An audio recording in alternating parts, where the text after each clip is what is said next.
Hello students, how are you? I hope you are fit and fine.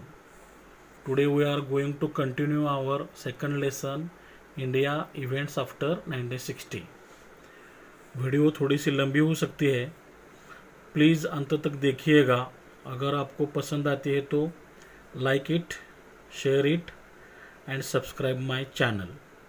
Okay, देखो first part में हमने 1960 में 60 के दशक में जो जो घटनाएं घटी उसके बारे में हमने चर्चा की। गोवा, दीव दमन जो पोर्तुगीज़ की रूल से हमने फ्री किया। बाद में हमारा जो वॉर चाइना के साथ मैकमोहन लाइन पे हुआ। हमारे जो प्राइम मिनिस्टर थे जवाहरलाल नेहरू, हाँ, उनको वो गुजर गए 1964 में। उनके बाद लाल बहादुर शास्त्री अपने प्राइम मिनिस्टर बन गए। उन्होंने जय किसान, जय जवान जय किसान का नारा दिया। बाद में इंदिरा गांधी प्राइम मिनिस्टर बन गई। उनके ही टेन्योर में ईस्ट पाकिस्तान वेस्ट पाकिस्तान से आज़ाद हुआ। उन्होंने शेख मुजीबुर रहमान को साथ दी, उनके मुक्ति बाहिनियों का साथ दिया और एक नया देश बांग्लादेश बनाया। बाद में हमने 1970 के दशक में 71 में हमारा पाकिस्तान के साथ वॉर हुआ, उसमें हम जीत गए। उसी दरम्यान 74 में हमने पोखरण में एटॉमिक जो डिवाइस था उसका परीक्षण किया। बाद में इमरजेंसी आई, इमरजेंसी में कांग्रेस का पूर्ण डिफीट हो गया। इसके बाद जनता पार्टी रूल में आई, मोरारजी देसाई और चरण सिंह, उनकी शॉर्ट टर्म गवर्नमेंट आई।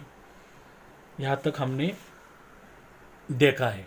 ओके, तो अब 1980 के बाद 1980s के बाद क्या क्या हुआ है ये हम इस पार्ट में देखने वाले हैं। सॉरी, ड्यूरिंग दिस डिकेड, इस दशक में, दशक मतलब 10 साल का period. During this decade the Indian political system जो है, Indian political system faced many new challenges. हमारे सिस्टम को बहुत सारे चैलेंजेस को सामना करना पड़ा। द सिख्स इन पंजाब, पंजाब में जो सिख लोग थे, demanded an independent state of Khalistan. उन्होंने खलिस्तान नाम का हमें एक सेपरेट इंडिपेंडेंट राज्य, स्टेट मतलब देश चाहिए, ऐसी डिमांड की। किसने? द सिख लोगों ने। सिख लोगों ने क्या किया? पंजाब हमें अलग सा सॉरी खलिस्तान देश करके चाहिए। तो सिख जो लोग हैं, अभी सिख लोग जो, Sikhism is a monotheistic religion. Sikh लोग जो है खाली एक ही एकेश्वरवाद, एक जन को ईश्वर मानते हैं, तो उसको मोनोइथिस्टिक रिलीजन कहते हैं। और one of the most important names for God is Sikhism is Waheguru. Okay, Wahe Guru. Sikh जो लोग हैं लर्न अबाउट गॉड, गॉड के बारे में सीखते हैं through the teaching of Guru Nanak. Guru Nanak की टीचिंग से सीखते हैं। एंड 9 सिख गुरु, बाद में 9 सिख गुरु हुए who came after him. Okay, the 10th Guru was गुरु गोविंद सिंह। उनके जो 10th गुरु थे वो गुरु गोविंद सिंह थे। अभी सिख जो माइनॉरिटी है इंडिया में, उनकी पॉपुलेशन 2 करोड़ है और उनका जो धर्म ग्रंथ है उसको गुरु ग्रंथ साहिब कहते हैं। गुरु ग्रंथ साहिब, वाहे गुरु दा खालसा वाहे गुरु दी फतेह। आपने ये स्लोगन सुना होगा, बोले सो निहाल सत श्री अकाल वगैरह। तो ये सिख लोगों ने क्या किया, पंजाब जो ये पंजाब में रहते हैं, पंजाब जो है, पंजाब इस स्टेट बॉर्डरिंग टू पाकिस्तान, ये इसका बॉर्डर जो पाकिस्तान के सटीक है। ये देखो, ये पंजाब यहाँ पे है, पंजाब। ओके, अपने मैप में। और ये जो है ये पाकिस्तान है, तो पाकिस्तान के साथ ये इनकी बॉर्डर है। ओके, पाकिस्तान के नज़दीक है ये पंजाब। तो पंजाब में ये सिख लोग रहते हैं। ओके, पंजाब। तो पंजाब मतलब ये जो हार्ट ऑफ सिख कम्युनिटी यहाँ पे ज़्यादा रहती है। इसकी कैपिटल चंडीगढ़ है। पॉपुलेशन 2.8 करोड़ है। तो पंजाब मतलब land of 5 rivers. Land of 5 rivers, 5 नदियों का ये लैंड है। ओके, और most ancient civilization in the world, दुनिया में सबसे पुरानी में से एक सिविलाइजेशन है। पर्शियन वर्ड जो है पंज, पर्शियन वर्ड पंज मतलब 5 एंड अब मतलब वाटर्स मतलब नदियाँ, 5 रिवर्स कौन कौन सी, सतलज, बियास, रावी, चिनाब, झेलम, ये 5 नदी का ये प्रदेश है। झेलम, चिनाब, रावी, सतलज। ओके, ये 5 नदियों का ये क्षेत्र है। इसके लिए इसका नाम है पंजाब। ओके, और इसके जो अभी चीफ मिनिस्टर है वो कैप्टन अमरिंदर सिंह है, कैप्टन अमरिंदर सिंह। ओके, तो इन्होंने क्या किया, Punjab demanded independent state of Khalistan, हमें अलग सा खलिस्तान चाहिए। खलिस्तान, तो खलिस्तान क्या है, तो खलिस्तान मतलब ये जो खलिस्तान मूवमेंट है, इस खलिस्तान मूवमेंट है, सिख सेपरेटिस्ट मूवमेंट है, सिख सेपरेटिस्ट मूवमेंट। इनकी इच्छा क्या है कि हमें खुद का होमलैंड तैयार करना है, homeland for six by establishing sovereign state, अलग सा हमें देश बनाना है, called Khalistan, land of Khalsa, इसका मतलब लैंड ऑफ खालसा। तो खलिस्तान मतलब ये ऐसा, देखो यहाँ पे खलिस्तान एक ऐसा मांगते थे, यहाँ से ये जो पंजाब तो है ही, लेकिन ये पूरा ऐसा करके यहाँ पाकिस्तान का थोड़ा सा भाग, थोड़ा सा एरिया। ये पहले रंजीत सिंह, आपने नाम सुना होगा, रंजीत सिंह जो थे, रंजीत सिंह का इतना बड़ा राज्य था, तो वो चाहते हैं कि हमें हमारा यहाँ ऐसा खलिस्तान बनना चाहिए। तो मतलब ऑटोमेटिकली ये जम्मू कश्मीर हमसे अलग हो जाएगा अगर ये अलग सा देश बनता है तो पाकिस्तान इसको सपोर्ट करता है।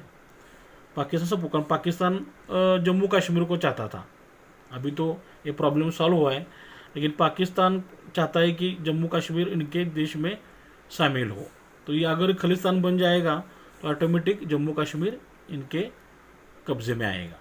ओके, तो and began a movement which went on to become violent, ये मूवमेंट वायलेंट बन गई एंड डिस्ट्रक्टिव बन गई। डिस्ट्रक्ट मतलब विनाशकारी। Pakistan had lent its support, Pakistan ने इसको सपोर्ट किया था। क्यों, अगर वो अलग सा बनता है तो जम्मू एंड कश्मीर उनके पास आ सकता है पाकिस्तान। तो पाकिस्तान तो हमारा पड़ोसी देश है, इसके बारे में हमें थोड़ा मालूम होना चाहिए। कैपिटल इसकी इस्लामाबाद है और ऑफिशियल लैंग्वेज जो है उर्दू और इंग्लिश है। बाकी के लैंग्वेज में पंजाबी है, पश्तो है, सिंधी, बलूची है। और उनका मोटो जो है हमारा जैसा मोटो है, सत्यमेव जयते, उसका उनका ईमान मतलब फेथ, ईमान, इत्तिहाद मतलब यूनिटी, और नज़म मतलब डिसिप्लिन, ईमान, इत्तिहाद, नज़म, ये इनका मोटो है। एंथेम हमारा जैसा जनगण मन है वैसा उनका कौमी तराना है। रिलीजन यहाँ पे सबसे बड़ा रिलीजन मुस्लिम है, 96.28%, बाकी हिंदू, क्रिश्चियन वगैरह माइनॉरिटीज़ में। मुझे आप ज़रा कमेंट बॉक्स में बताओ पाकिस्तान के प्राइम मिनिस्टर कौन है, आप ज़रा ढूंढ के मुझे बताओ पाकिस्तान के प्राइम मिनिस्टर।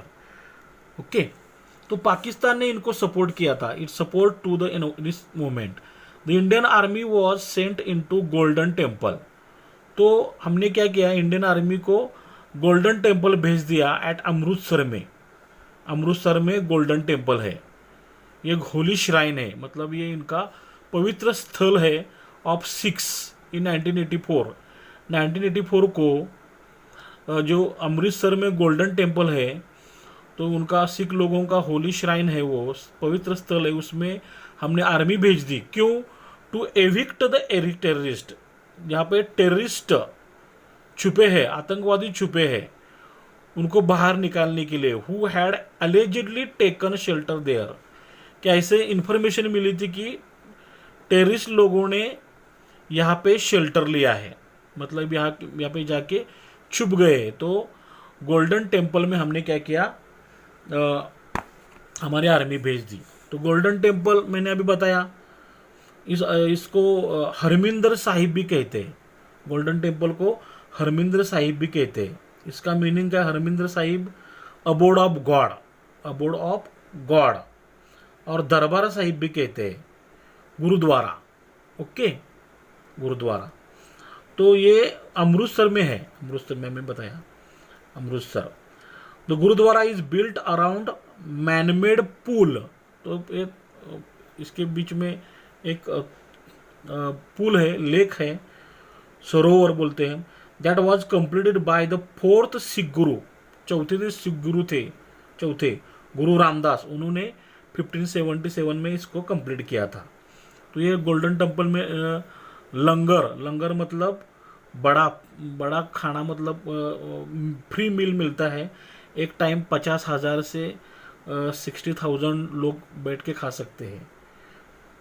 ओके, तो ये गोल्डन टेम्पल। तो ये गोल्डन टेम्पल में अमृतसर में है। अमृतसर पंजाब में है, मैंने बताया अभी। पाकिस्तान से 20 किलोमीटर नज़दीक है। और ये इसके सेंटर में ही गोल्डन टेम्पल है। पॉपुलेशन इसकी अमृतसर की 11.3 लाख है। तो ये जो अमृतसर है, गुरु रामदास ने इसको फाउंडिंग किया था। ओके, तो यहाँ पे जालियांवाला बाग आपने सुना होगा। जालियांवाला बाग जो जनरल डायर ने ऑर्डर दे के बहुत सारे अपने इंडियन लोगों को मार गिराया था, जालियांवाला बाग अमृतसर में है। तो ये अमृतसर में इंडियन आर्मी को हमारे प्राइम मिनिस्टर ने, तब की प्राइम मिनिस्टर इंदिरा गांधी ने भेज दिया। One of the Sikh bodyguards of Indira Gandhi, और जो इंदिरा गांधी के जो पर्सनल बॉडीगार्ड थे, सिक्योरिटी, उन्होंने क्या, एक पर्सनल सिक्योरिटी ने उनको असैसिनेटेड कर, उनका वहाँ पे हत्या कर दी, उनको मार डाला। इंदिरा गांधी के जो पर्सनल सिक्योरिटी थे, तो वो भी सिख था। तो यहाँ पे जो हमने इंदिरा गांधी ने जो आर्मी भेजी थी, तो बहुत सारा वहाँ पे नुकसान हुआ। तो उनकी भावनाएं थोड़ी सी हर्ट हो गई। तो इसका समझो बदला करके समझो कुछ और, तो उनको मार दिया गया। ड्यूरिंग दिस पीरियड, इसी पीरियड के दौरान एन ऑर्गेनाइजेशन कॉल्ड, तो ये हमारा पंजाब का ये प्रॉब्लम था ही। तो और एक प्रॉब्लम था, organization united liberation front of Assam, ULFA. ये जो ऑर्गेनाइजेशन है carried on major movement in north east India. तो नॉर्थ ईस्ट इंडिया में ये बहुत सारी मूवमेंट उनकी चल रही थी। किसकी? उल्फा की।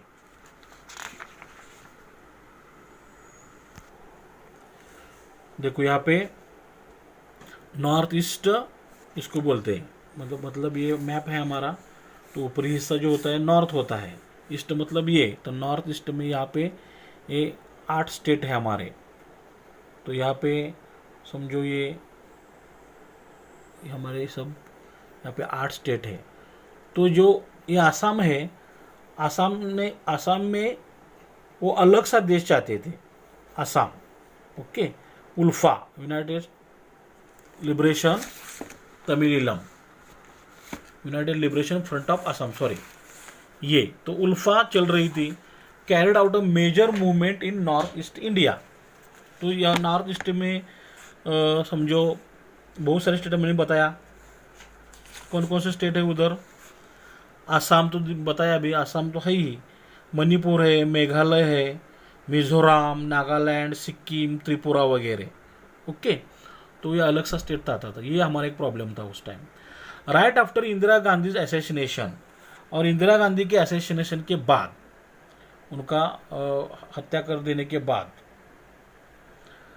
इन 1984 Rajiv Gandhi became the prime minister. Rajiv Gandhi prime minister बने of India. Okay, Rajiv Gandhi तो समझो भी ये उनका नाम राजीव रत्न गांधी है था। He was 6th prime minister of India, 6th prime minister बन गए फ्रॉम 1986 टू 89 तक, 86 टू 89 उनके मदर के असैसिनेशन के बाद। ओके, और he became the youngest prime minister थे वो एट द एज ऑफ 40। उनका जन्म 1944 को हुआ था और मृत्यु 1991 को हुई थी श्री पेरुम्बुदुर में। तो हम आगे देखेंगे। उनके पत्नी का नाम सोनिया गांधी आपने सुना ही है, और बच्चे उनकी बेटे का नाम राहुल गांधी है, उनके बेटी का नाम प्रियंका गांधी है. Okay, actually he was a pilot at that time. He didn't want to join politics, लेकिन वो आ गए उनके मदर के असैसिनेटेड के बाद. ओके, तो ये प्राइम मिनिस्टर बन गए. He tried to make several reforms in the field of Indian economy. तो ये तो यंग थे, और यंग होने के कारण उनकी पढ़ाई भी फॉरेन कंट्रीज में हुई थी. तो इकोनॉमी हमारी कैसी फ्लरिश हो सकती है, सेवरल रिफॉर्म्स उन्होंने लाए, and that of science and technology. Science technology में उन्होंने कंप्यूटर लाने का जो श्रेय है वो इनको जाता है, कंप्यूटर्स. ओके, कंप्यूटर हमने जो उस टाइम हमें अमेरिका ने कंप्यूटर देने से इनकार कर दिया था, तो हमारे जो परम कंप्यूटर है, सुपर कंप्यूटर परम करके, तो विजय भटकर जी ने बनाया था, उसको इन्होंने सपोर्ट किया था. तो उन्होंने टेक्नोलॉजी सपोर्ट किया. He took the lead of solving the issues of Tamil minority in Sri Lanka. देखो, तमिल माइनॉरिटी इन श्रीलंका, तो श्रीलंका में जो तमिल माइनॉरिटीज है, तो उनका प्रॉब्लम सॉल्व करने के लिए उन्होंने लीड किया था. तो तमिल माइनॉरिटी क्या है, देखो ये हमारा मैप है, नीचे श्रीलंका है. ओके, और यहाँ पे समझो तमिलनाडु है, तमिलनाडु. तो बहुत सारे तमिल पीपल यहाँ के उस साल 2 साल पहले से ही वर्कर करके इधर यहाँ पे जाते आए हैं, श्रीलंकन तमिल्स. उसको सिलोन तमिल्स भी कहा जाता है. इलम मतलब तमिल्स. ओके, तो इंडियन तमिल जो है of Sri Lanka are Tamil people of Indian origin. ये इंडियन ओरिजिन के तमिल पीपल है. हाँ, they send from south India, यहाँ से साउथ इंडिया से भेजा गया था 19th and 20th सेंचुरी में, to work in coffee, tea and rubber plantation. Coffee, tea and rubber plantation में उनको भेजा गया था. A few of them came to business people. और कुछ लोग बिजनेस करने के लिए भी आए थे.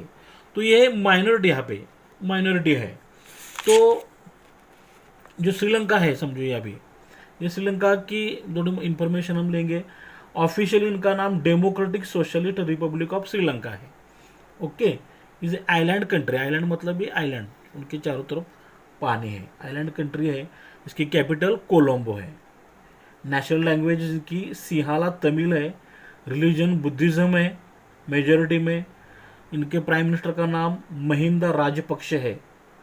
ओके, तो रामायण में हम सुनते हैं लंका करके, लंका, तो यही लंका वो है. ओके, तो ये जो तमिल पीपल जो है अपने, तो उनको हेल्प करने के लिए, तो ये तमिल पीपल को हेल्प करने के लिए उन्होंने लीड किया था. He promoted the idea of united Sri Lanka. वो चाहते थे कि यूनाइटेड श्रीलंका बने. तो जो हमारे इंडिया से वहाँ पे जो तमिल लोग गए थे, उनका कहना था कि जो उनके जो मूल जो श्रीलंकन पीपल है वो उनको अच्छे से ट्रीट नहीं करते हैं. तो उन्होंने अलग सा अपना देश बनाने की कोशिश की थी, और उन्होंने बहुत सारे, लेकिन उनको वो इशू थोड़ा सा ख़त्म करने के लिए समझो हमें राजीव गांधी ने लीड किया था internal autonomy to Tamil community. Sri Lanka with internal autonomy with Tamil community. Tamil community और श्रीलंका के बीच का जो झगड़ा को मिटाने के लिए उन्होंने कोशिश की. But his efforts in vain, this regard prove to be in vain. इनका जो एफर्ट था वो इन वेन, मतलब कुछ उसका काम नहीं हुआ. Okay, he face a lot of criticism in the context of corruption. तो उनके ऊपर लॉट ऑफ करप्शन किया है करके उनके ऊपर बहुत सारा क्रिटिसिज्म हुआ. कब? During the defence equipment deal. Defence equipment हमने कुछ डील किया था, specially the purchase of long range cannon's.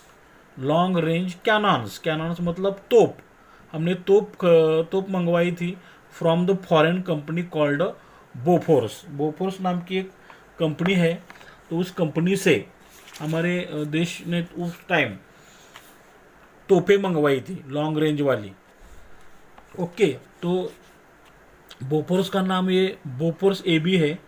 Is a Swedish and British arms manufacturer. Okay, the name has been associated with the iron industry and artillery manufacturing for more than 350 years. और इसका जो Bofors का headquarter जो है वो करिस्कोगा Sweden में है। 1646 की इसकी एस्टेब्लिशमेंट है।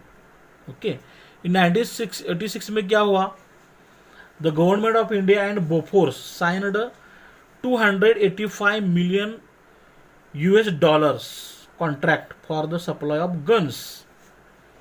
ओके, और स्वीडिश रेडियो ने क्या किया, allege that Bofors paid illegal commission of ₹60 crores to top Indian politicians. तो 16 करोड़ रुपीज इंडियन पॉलिटिशियन को दिए हैं, ऐसा स्वीडिश रेडियो ने एलिज किया था। तो राजीव गांधी भी उसमें, उनके ऊपर भी आरोप लगा। Political corruption became a crucial issue in the general elections. बाद में 3 ईयर के बाद जो इलेक्शन आई उसमें इश्यू बन गया। दैट फॉलोड एंड उसके बाद जो इलेक्शन आई वो, and Congress party was defeated. और जिस तरह उनके माता का डिफीट हुआ था इंदिरा गांधी जी का, उसी तरह राजीव गांधी की पार्टी का भी डिफीट हुआ। Several political parties formed coalition called the Janata Dal. लेकिन कांग्रेस तो बिग पार्टी थी उस टाइम, और उसके अपोज में छोटी छोटी पार्टियां थी। तो बहुत सारी पार्टियां, मिनिमम 20 से लेकर 25 तक छोटी मोटी पार्टियां, वो एक जगह आई। उन्होंने फॉर्म कोएलिशन बनाया, मतलब युति बोलते हैं उसको, कॉल्ड द जनता दल, और उसको नाम दिया Janata Dal. Okay, Janata Dal was a Indian political party which was form through the merger of, इसमें कौन कौन से थे, merger of Janata party fractions, the Lok Dal, Indian National Congress तो अलग से थी, लेकिन छोटी छोटी पार्टी इसमें आई थी। और उन्होंने क्या किया, 1988 में on the birth anniversary of Jayaprakash Narayan, under the leadership of Vishwanath Pratap Singh ji, VP Singh के नेतृत्व में पार्टी बनाई। अभी वो डिजॉल्व हो गई है, लेकिन वो बनाई थी उस time. Became the next prime minister, और वीपी सिंह प्राइम मिनिस्टर बन गए। The policy for providing reservations for other backward classes. देखो, हमारे हिंदू जो धर्म में है बहुत सारी जातियां हैं, छोटी मोटी जातियां। तो अपर कास्ट और उसके बाद में OBC, SC scheduled caste, ST scheduled tribes, और ओबीसी अदर बैकवर्ड क्लासेस। तो एससी एसटी को तो फैसिलिटीज़ वगैरह, स्कॉलरशिप वगैरह मिलती थी, लेकिन अदर बैकवर्ड जो क्लासेस है वो 52% है इंडिया में, ऐसे कहा जाता था। Is considered to be his most important contribution. तो इनके लिए रिजर्वेशन बनाने का काम जो है बहुत इम्पोर्टेंट काम था वो, तो ये वीपी सिंह जी ने किया था। He could not continue as prime minister. लेकिन वो क्या हुआ, उस टाइम वो जो इश्यू था बहुत बड़ा हुआ, बहुत सारे लोगों ने आत्मदहन भी किया उस टाइम। तो देश भर में ये प्रोटेस्ट वगैरह होने लगा, इसकी वजह से उनको प्राइम मिनिस्टर कंटिन्यू नहीं कर सके due to internal differences in the party. और बहुत सारी पार्टियां, छोटी मोटी 25 पार्टियां थी, तो मेजॉरिटी न होने के कारण तो इनके इंटरनल डिफरेंसेस से वो सरकार गिर गई। और इन 1990 Chandrashekhar became the prime minister of India. उसके बाद में उनका ही कोएलिशन के दूसरे जो लीडर थे चंद्रशेखर, वो प्राइम मिनिस्टर बन गए। तो चंद्रशेखर जो थे वो 1990 से 91 तक, मतलब एक ही साल वो प्राइम मिनिस्टर रहे, 8th prime minister of India. Okay, वो समाजवादी पार्टी के थे, और उनको यंग तुर्क भी कहा जाता था, यंग तुर्क। ओके, उन्होंने अपना पॉलिटिकल करियर जो है राम मनोहर लोहिया के साथ में शुरू किया था। उनकी एक किताब जो मेरी जेल डायरी, बहुत सारी किताबें हैं, मेरी जेल डायरी उनकी एक फेमस किताब है। वो became the prime minister of India. Okay, his government was also short lived, उनकी भी गवर्नमेंट शॉर्ट लिव्ड रही। In 1991 during the election campaign में 91 में the terrorist organisation of Sri Lanka, Sri Lanka की जो टेररिस्ट ऑर्गेनाइजेशन था liberation tigers of Tamil Eelam, LTTE, इसको short में हम लिट्टे भी कहते हैं। लिट्टे ने क्या किया, असैसिनेटेड राजीव गांधी की हत्या कर दी। तो देखो इसका नाम क्या है, लिबरेशन टाइगर्स ऑफ तमिलिलम, लिट्टे, ये श्रीलंका की ऑर्गेनाइजेशन थी। तो हमने अभी डिस्कस किया कि जो नॉर्थ में, जो श्रीलंका के नॉर्थ में जो इंडियन तमिल पीपल गए थे, उनके ऊपर श्रीलंका के लोगों का अत्याचार होता है करके उन्होंने ये ऑर्गेनाइजेशन बनाई थी। लेकिन जो हमारे प्राइम मिनिस्टर ने, राजीव गांधी जी ने श्रीलंकन गवर्नमेंट को हेल्प की थी शांति सेना भेज के, पीस आर्मी शांति सेना भेज के, तो इनको इसका गुस्सा आया था और उन्होंने क्या किया, ह्यूमन बॉम्ब, मतलब एक औरत ने क्या किया, अपने बदन पे बॉम्ब लपेट के जब वो आए थे श्री पेरुम्बुदूर इलेक्शन के कैंपेन के लिए, तो उन्होंने खुद के साथ उनको भी उड़ाया था।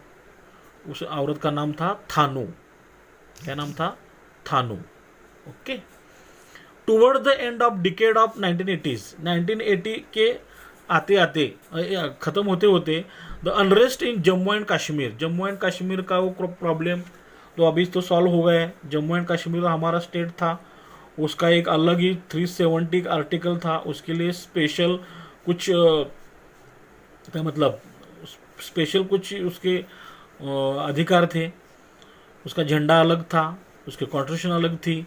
लेकिन अभी हमने ख़त्म किया है जम्मू एंड कश्मीर और लद्दाख, ऐसे हमारे 2 यूनियन टेरिटरीज बन गए हैं। लेकिन वो भी चल रहा था, इश्यू चल रहा था। तो पाकिस्तान समझता था जम्मू एंड कश्मीर में मेजॉरिटी पीपल मुस्लिम्स है, तो पाकिस्तान में आना चाहिए, इसलिए उन्होंने खालिस्तान को सपोर्ट किया था, हमने चर्चा किया अभी। The terrorist activities there force the Kashmiri pandits, तो जम्मू एंड कश्मीर में बहुत सारे लोग जो रहते थे वो कश्मीरी पंडित थे। मतलब वो ये थे, ब्राह्मण थे। Kashmiri Pandit are group of Kashmiri Hindus and part of the larger Shaivite Saraswat Brahmin के वो पार्ट है। Okay, they belong to Panchagauda Brahmin group from Kashmiri valley. Okay, तो जो जम्मू कश्मीर में जो कश्मीरी पंडित थे, उनको जब मुस्लिम का आक्रमण हुआ, उस यहाँ पे मुस्लिम लोगों का आक्रमण हुआ, तो उन्होंने फोर्सफुली बहुत सारे लोगों को इस्लाम में कन्वर्ट किया और बहुत सारे लोगों को वहाँ से वो खदेड़ने में सक्सेसफुल हुए टू लीव द वैली, तो वो वहाँ से निकल गए। This problem grew serious day by day and today it has taken the form of terrorism, तो उसका अभी टेररिज्म में बन गया है। अभी तो प्रॉब्लम तो समझो ख़त्म हो गया है, लेकिन देखते आगे क्या होता है। तो ये जो प्रॉब्लम था उस दौरान ये प्रॉब्लम चल रहा था। द चेंजेस आफ्टर 1991 के बाद क्या क्या चेंजेस हुए। Okay, the year 1991 is held to be very important in the history of world as well as India. Bharat के लिए साथ साथ में पूरे दुनिया के हिस्ट्री के लिए ये वर्ड बहुत इंपॉर्टेंट माना जाता है। देखो 1991 India as well as history of the world, it is very important year. Why? The Soviet Union disintegrated into several different small countries. देखो जो सोवियत यूनियन है, सोवियत यूनियन उसका क्या हुआ, डिसइंटीग्रेटेड, मतलब वो विभाजित हो गया, बहुत सारे उसके छोटे छोटे into several different small country, छोटे छोटे देश उससे अलग हो गए। And the cold war came to an end, और कोल्ड वॉर खत्म हुआ। ये देखो यहाँ पे रशिया, ओके, बहुत बड़ा ये पीला वाला देश है। तो इनमें से ये छोटे छोटे देश देखो, Kazakhstan, Uzbekistan, Turkmenistan, Azerbaijan, Georgia, Ukraine, Belarus, Estonia, ये सारे देश जो है छोटे छोटे यहाँ से रशिया से अलग हुए, रशिया से अलग हुए, रशिया से अलग हुए and cold war came to an end. तो ये देश जो अलग हुए होने के बाद मिनिमम 15 देश थे, वो 15 कंट्रीज अलग हुए और सोवियत यूनियन जो अभी पहले जैसा स्ट्रांग नहीं रहा और कोल्ड वॉर ख़त्म हुआ। कोल्ड वॉर मतलब 1947 समझो 40 के बाद, 1945 के बाद 45 सेकंड वर्ल्ड वॉर जब ख़त्म हुआ तो दुनिया में दो ही सुपर पावर बची थी, एक थी अमेरिका और एक थी सोवियत यूनियन। तो 1945 से लेके 1991 तक इनके बीच में कोल्ड वॉर चला था। कोल्ड वॉर मतलब ऐसी सिचुएशन होती है कभी भी युद्ध हो सकता है, कभी भी युद्ध हो सकता है। तो दुनिया दो गुटों में बटी थी, एक थी अमेरिका और दूसरी थी सोवियत यूनियन। तो हर एक कोई ना कोई देश अपनी सिक्योरिटी के लिए कोई रशिया के गुट में गया था, कोई अमेरिका गुट में गया था। तो कभी भी युद्ध हो सकता है ऐसी सिचुएशन थी। लेकिन 1991 में ये रशिया का जो डिसइंटीग्रेशन हुआ तो ये कोल्ड वॉर भी ख़त्म हुआ। अभी खाली एक ही दुनिया में सुपर पावर बची है, वो है America. Okay, in India the government under the leadership of prime minister PV Narasimha Rao, और उस टाइम हमारे जो प्राइम मिनिस्टर थे वो पीवी नरसिंह राव थे। Okay, PV Narasimha Rao initiated many changes in Indian economy. उन्होंने अपने भारतीय अर्थव्यवस्था में बहुत सारे बदलाव लाने की पहल की, शुरुआत की पीवी नरसिंह राव जी ने। पीवी नरसिंह राव मतलब इनका नाम पामुल पार्थी वेंकट नरसिंह राव है, Pamula Parthi Venkat Narasimha Rao. Okay, he was a lawyer and he was 9th PM of India from 1991 to 1996। उनका जन्म 1921 में हुआ था और उनकी डेथ 2004 में हुई थी। इनका जन्म आंध्र उस टाइम उस ज़माने में समझो आंध्र प्रदेश, अभी तो तेलंगाना है, वहाँ पे हुई थी। और उन्होंने बहुत सारे चेंजेस इंडियन इकोनॉमी लाए। तो उनको father of Indian economic reforms, father of Indian economic reforms भी कहा जाता है। He had profound knowledge of Sanskrit, और वो 17 भाषा 17 लैंग्वेजेस अच्छी तरह से बोल सकते थे। ओके, तो ये उन्होंने बहुत सारी चेंजेस लाने की कोशिश की ड्यूरिंग दिस पीरियड। और इसी पीरियड के दरमियान राम जन्मभूमि एंड बाबरी मॉस्क, देखो Ram Janmabhoomi Babri mosque issue at Ayodhya came to forefront. जो अयोध्या जो अभी यूपी में है, आपने न्यूज़ में सुना होगा, तो अभी राम का मंदिर का निर्माण शुरू हो गया है, लेकिन उस टाइम ये इश्यू चल रहा था। कौन सा? राम जन्मभूमि बाबरी मॉस्क। इशू क्या था? It is dispute between Hindus and Muslims. Okay, तो ये जो एरिया है 2.77 एकड़ का है, 2.77 एकड़ का एरिया है। और हिंदू लोग का कहना था कि भाई इसी जगह पे राम का जन्म हुआ था, लेकिन जो मुगल एम्पायर था बाबर, उसने क्या किया 1528 में उस कंस्ट्रक्शन को गिरा के वहाँ पे बाबरी मस्जिद बनवाई थी, बाबरी मस्जिद। ओके, तो 1992 में वो बाबरी मस्जिद गिरा दी गई और वो इशू चल रहा था इसी दरम्यान। Okay, in the election conducted between 96 and 99, बाद में 96 में पीवी नरसिंह राव चले गए। ये 3 वर्ष के दरम्यान no political party got a clear majority in the Lok Sabha में किसी भी पार्टी को क्लियर मेजोरिटी नहीं मिली। तो लोकसभा आपको मालूम है, लोकसभा आपने सुना होगा, 8th में आपने पढ़ा है, the constitution of India has created the parliament of India. Okay, parliament में कौन कौन आता है? It consist of the president, the 2 houses, 2 houses कौन है? पार्लियामेंट कौन से दो हाउसेस है, लोकसभा एंड राज्यसभा। ये लोकसभा है। लोकसभा में क्या होता है, Lok Sabha is the house of representative. Representative house है, मतलब directly elected by the people. लोग यहाँ से डायरेक्ट चुन के जाते हैं, उनको हम खासदार कहते हैं।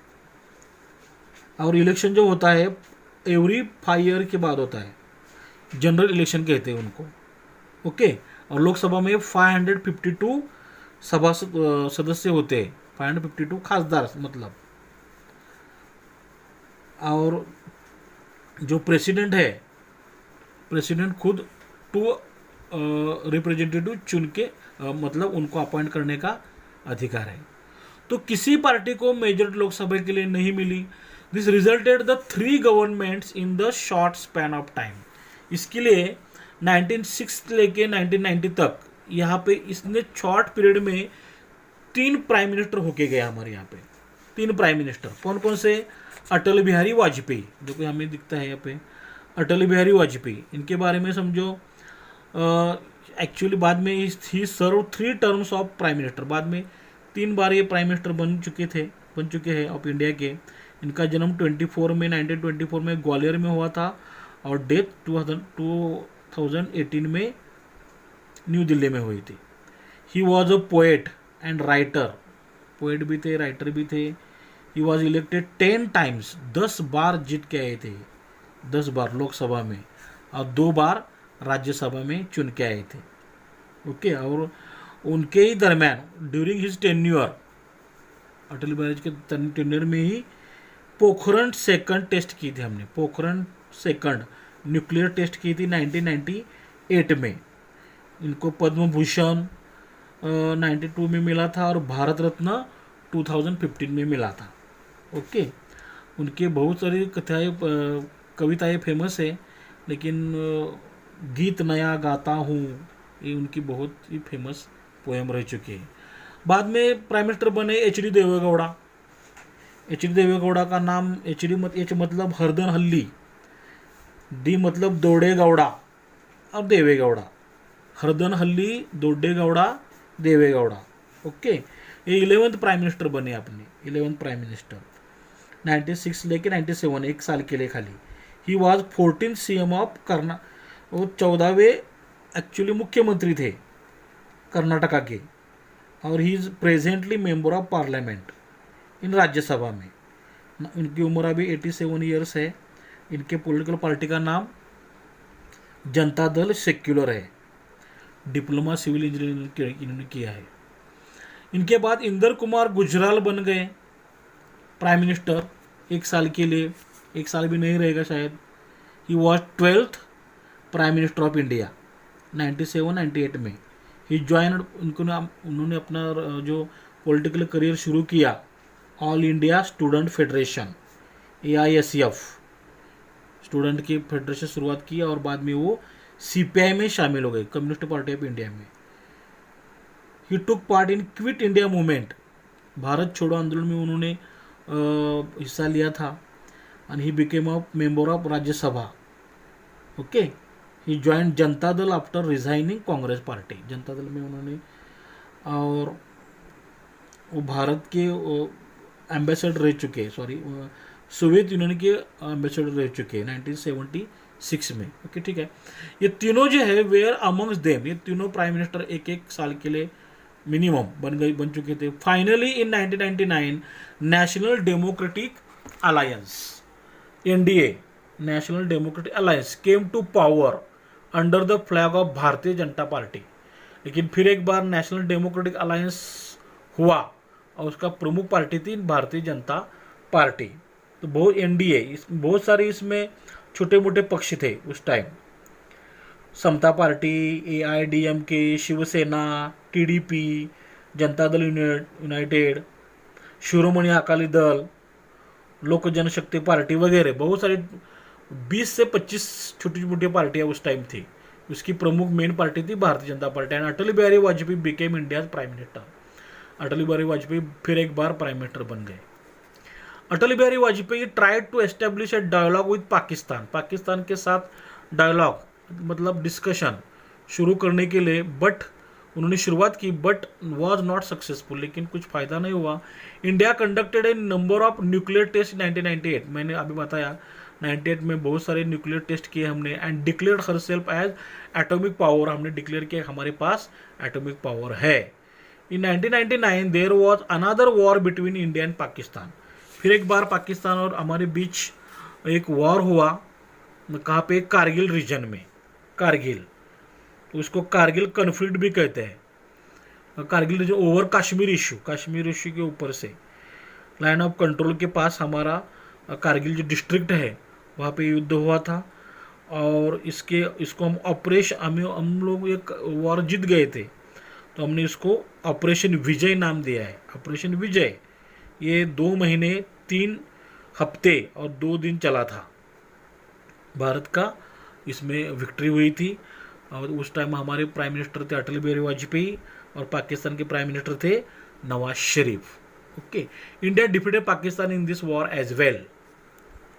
72 में 67 में जैसे हराया था, उसी तरह हमने उनको अभी भी हराया।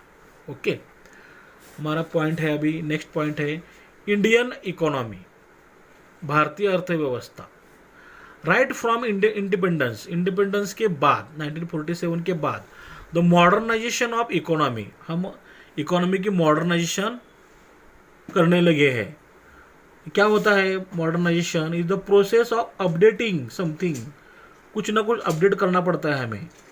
मतलब ऑफिस में समझो न्यू कंप्यूटर आएगा, हाई स्पीड नेट इंटरनेट है, मॉडर्न मशीन्स यूज़ करेंगे, एप्लीकेशंस ऑफ टेक्नोलॉजी होते हैं, इंडस्ट्रियलाइजेशन, अर्बनाइजेशन, तो इनको हम कहेंगे मॉडर्नाइजेशन। ओके, उसमें नेशनल एंड पर कैपिटल इनकम भी बढ़ती है, लिटरेसी बढ़ती है ना, डेवलपमेंट ऑफ मास मीडिया होता है टेक्निक्स में, रोड रेल वगैरह, इलेक्ट्रिसिटी, ये सब आता है मॉडर्नाइजेशन में। अब इकोनॉमी, इकोनॉमिक सेल्फ सफिशिएंसी, मतलब हमें अभी दूसरों पे ज़्यादा डिपेंड नहीं रहना चाहिए। सेल्फ सफिशिएंसी मतलब आत्मनिर्भर हो सके, जितना हो सके हमें खुद पे डिपेंड रहना चाहिए। And social justice have been the characteristics of Indian economy, हमारी इंडियन इकोनॉमी की ये कैरेक्टरिस्टिक बन गई। सोशल जस्टिस, सामाजिक न्याय, मतलब हर एक को न्याय मिलना चाहिए। India wanted to acquire modernity and self reliance by establishing industries, हम इंडस्ट्री एस्टेब्लिश करके self reliance and modernity acquire करना चाहते थे। We wanted to establish an economy based on social justice, सामाजिक न्याय पे आधारित economy, through the planning, planning करके, प्लानिंग मतलब फायर प्लानिंग, प्लानिंग का मतलब है तो फायर, हम प्लानिंग करते ना कुछ है ना। तो the planning commission was an institution in the government of India, planning commission के लिए, इसके लिए हमने प्लानिंग कमीशन बनाया। For this the national planning commission was established. जो फॉर्मेट क्या करती है, फायर प्लान, हम प्लानिंग कमीशन क्या करती है, ड्रॉ करती है। इसका हेडक्वार्टर प्लानिंग कमीशन का दिल्ली में है। ओके, योजना भवन उसको कहते हैं, योजना भवन। अब ये हमारे प्राइम मिनिस्टर नरेंद्र मोदी जी ने इसको डिसॉल्व किया है 2014 में, और इसका नाम दिया है NITI Aayog, NITI Aayog. Okay, was establish that would coordinate development through the policy of fire plans. हम क्या कर रहे हैं अभी, फायर प्लान्स कर रहे हैं। तो फायर प्लान्स ये क्या चीज़ है, तो फायर प्लान्स इसको FYPs भी कहते हैं, FYPs। इस national economic programmes, Joseph Stalin, Russia के जो जोसेफ स्टालिन थे, implemented the first five year plan in the Soviet Union 1928 में। ओके, तो इनको देख के हमने क्या किया, India launch its first FYP इन 1951 में, हमें इंडिपेंडेंस मिलने के बाद। क्योंकि हमारे ऊपर तो सोशलिस्ट का इन्फ्लुएंस ज़्यादा था उस टाइम। जवाहरलाल नेहरू जी ने उस टाइम शुरू किया। तो अभी हमारे समझो 12th फायर प्लान चल रहा है 2012 से लेकर 17 तक का, और इसका मेन थीम जो है faster, more inclusive and sustainable growth.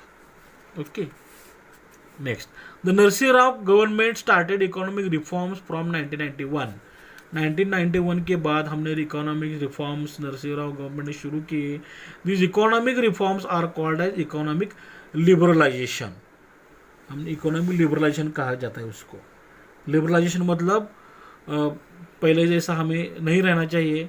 बाकी के हर एक जो कंपनी होती है इधर अदर कंट्रीज़ के वगैरह, उनको हम अभी परमिशन देना चाहिए हमारे देश में आने के लिए। आओ इन्वेस्ट करो अपना जो कुछ भी है यहाँ पे कैपिटल वगैरह। इससे क्या होता है समझो, फॉरेन इन्वेस्टमेंट से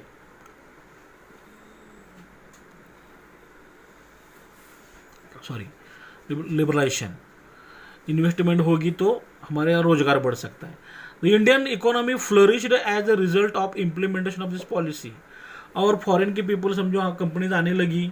देखो 91 के बाद बहुत सारा जो दिखता है, बहुत सारा फ्लरिश हुआ इंडिया में। तो आपके पापा को पूछो, नहीं तो पहले तो बहुत ही गरीबी थी। 91 के पहले बहुत ही इंडिया अनडेवलप्ड कंट्रीज में गिना जाता था। अब हम विकसनशील देश में गिने जाते हैं। The foreign investment in India increased, foreign investment increase हो गई है। Skilled Indian professionals helped reform the Indian economy. हमारे जो इंडियन प्रोफेशनल थे स्किल्ड, उन्होंने क्या किया, रिफॉर्म के लिए इंडियन इकोनॉमी के लिए हेल्प किया।